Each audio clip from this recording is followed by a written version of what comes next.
This is Julien, the French winemaking guy who makes wine videos here on YouTube. Yes, wine videos. We are looking at how to pronounce the name of this famous red wine grape variety originating from the south of France, particularly from the region of Languedoc-Roussillon.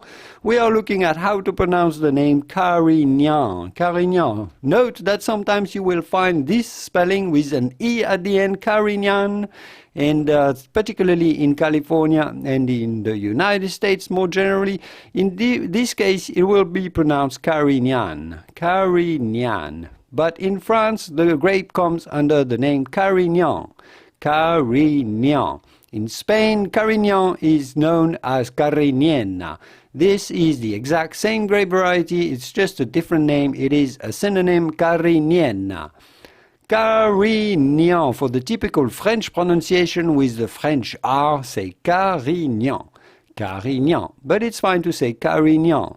Do not emphasize too much on the N at the end. Do not say Carignane, but rather Carignan. Carignan. Unless it is spelled this way, in which case you can say Carignan.